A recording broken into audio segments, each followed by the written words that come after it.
Creatures who are half man and half beast are found in the legends of nearly every culture on our planet. In this video you will find 9 amazing creatures. Let's dive in with the first one, the Minotaur. In Greek stories and later Roman, the Minotaur is a creature that is part bull, part man. Its name derives from the bull god, a major deity of the Minoan civilization of Crete, as well as a king who demanded sacrifices of Athenian youths to feed it. The Minotaur's most famous appearance is in the Greek story of Theseus, who fought the Minotaur in the heart of the labyrinth to rescue Ariadne. The Minotaur as a creature of legend has been durable, appearing in Dante's Inferno and in modern fantasy fiction. Hellboy, first appearing in 1993 comics, is a modern version of the Minotaur. One might argue that the Beast character from the Tale of Beauty and the Beast is another version of the same myth. Next creature is one of the most famous hybrid creatures, the Centaur, the horseman of Greek legend. A theory about the origin of the Centaur is that they were created when people of the Minoan culture, who were unfamiliar with horses, first met tribes of horse riders and were so impressed with the skill that they created stories of horse humans.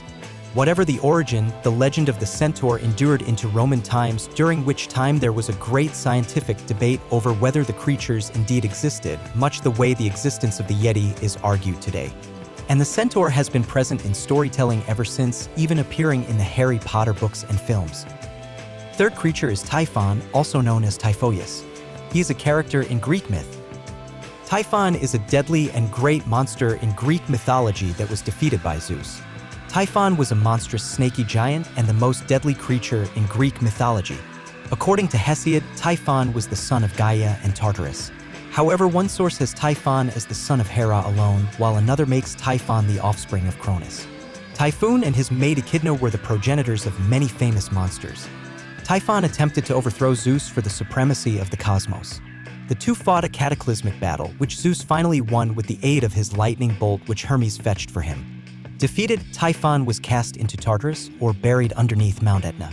In later accounts, Typhon was often confused with the giants. The mandrake is a rare instance in which a hybrid creature is a blend of a plant and human.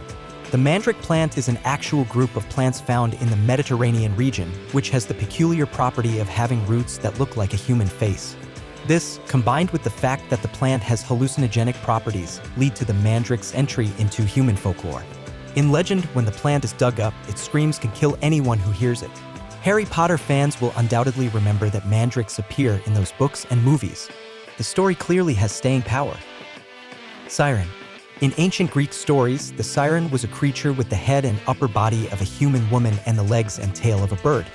She was an especially dangerous creature for sailors, singing from rocky shores which hid dangerous reefs and luring the sailors onto them.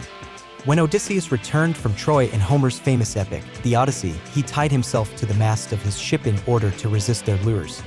The legend has persisted for quite a while. Several centuries later, the Roman historian Pliny the Elder was making the case for regarding sirens as imaginary, fictional beings rather than actual creatures. They made a reappearance in the writings of 17th-century Jesuit priests who believed them to be real, and even today, a woman thought to be dangerously seductive is sometimes referred to as a siren, and an entrancing idea as its siren song.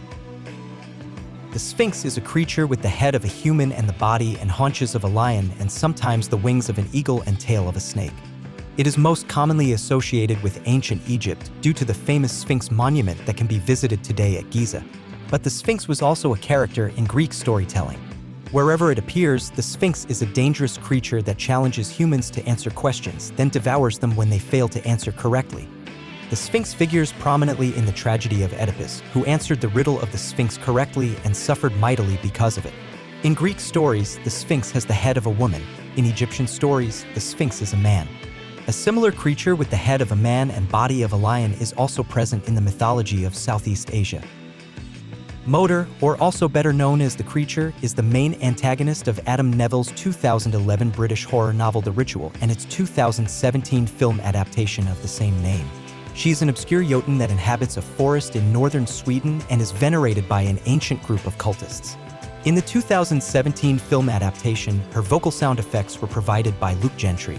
As described by one of the Swedish cultists, Moder is a bastard offspring of the Norse god Loki and is one of the Jotnar, a race of troll/giant-like gods that served as the rivals of gods of Asgard in Norse mythology. She appears as an enormous, elk-like monster with bright yellow eyes, skeletal head with antlers and a pair of human-like hands on her head.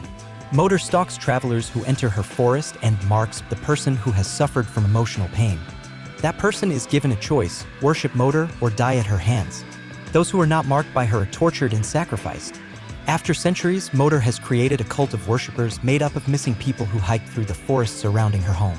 The cultists who worship her are given eternal life and are protected by Moder from outsiders. Gorgons. Another therianthrope from Greek mythology is the Gorgons, three sisters, Steno, Euryale, and Medusa, who were entirely human in every way except that their hair was made up of writhing, hissing snakes. So fearsome were these creatures that anyone gazing on them directly was turned to stone. Similar characters appear in the earliest centuries of Greek storytelling, in which Gorgon-like creatures also had scales and claws, not just reptilian hair.